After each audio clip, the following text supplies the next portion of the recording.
Voilà, donc dans notre association, Aide Cavaillonnaise aux animaux, nous avons beaucoup de chatons à l'adoption, des mamans qui ont bien fait leur travail, qui sont gentils et qu'on propose à l'adoption, quelques ados qui sont revenus parce que les gens qui les avaient adoptés ne peuvent plus s'en occuper, sont malades ou rentrés en EHPAD, des choses comme ça. Donc voilà, on propose tout ce petit monde à des adoptants avec une adoption réfléchie. Alors, il y a des gens qui nous contactent, et puis quand je leur envoie le mail avec les conditions d'adoption, je n'ai plus de contact du tout. Alors, à savoir qu'on est une association. Notre but, c'est de faire adopter des chats et des chatons en règle. Donc, ils ont une puce électronique, ils sont, pour les plus grands, stérilisés. Des fois, si on nous le demande, on a le vaccin. Les chatons, ils ont une puce électronique, ils sont vaccinés, tout le monde est déparasité, ils sont sociables. On les fait partir. Alors après, s'il faut un petit temps d'adaptation, on prévient. Enfin, tout est fait en transparence. Mais ça a un coût. Voilà, parce que moi, par exemple, là derrière, je vous montrerai après, j'ai des chatons que j'ai depuis quasiment leur naissance. Donc, je les biberonne, je les soigne. Tout ça, il faut que ça vive dans notre association. Il faut qu'on ait les moyens de continuer. Et pour ça, on est obligé de demander le remboursement des frais vétérinaires. Parce que s'il fallait qu'on paye tous les frais vétérinaires, sans rien demander aux adoptants, ce serait absolument impossible, on ne pourrait rien faire. Voilà. Si vous adoptiez un chaton et que contre bon soin, c'est-à-dire gratuitement, ça existe encore, bien que ce soit illégal. Moi, le premier que j'ai adopté il y a 13 ans, je l'ai adopté comme ça, on me l'a donné, mais j'ai fait tout dans les règles. Et en faisant tout dans les règles, ça coûte beaucoup plus cher parce que nous, en tant qu'asso, on a des prix préférentiels, évidemment.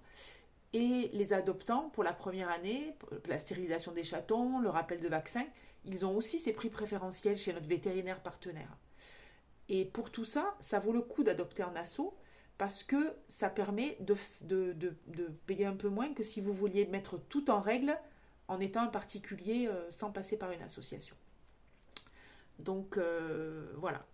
Donc quand vous venez chez nous, sachez qu'on vous demande un remboursement des frais vétérinaires.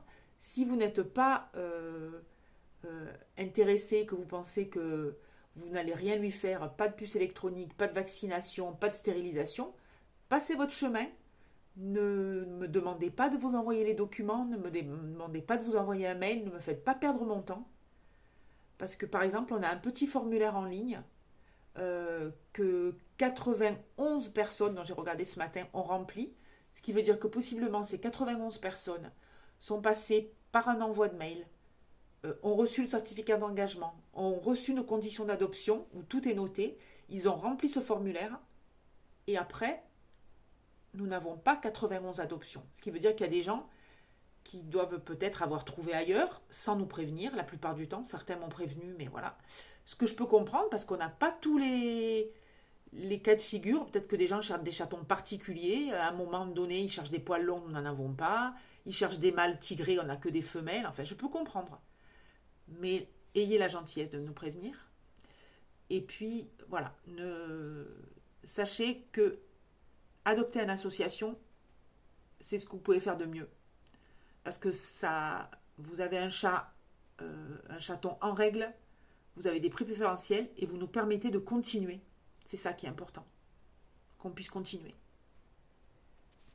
à le faire toutes les années, alors qu'on a l'impression que ce qu'on fait, ça ne sert à rien. Parce que l'été, on a les chatons, mais l'hiver, on a les stérilisations. Et par exemple, sur Cavaillon, l'année dernière, on a stérilisé à peu près 300 chats, mâles et femelles. Et on se retrouve cette année quand même, on s'est retrouvé à un moment avec plus de 70 chatons, pas de famille d'accueil, enfin bref.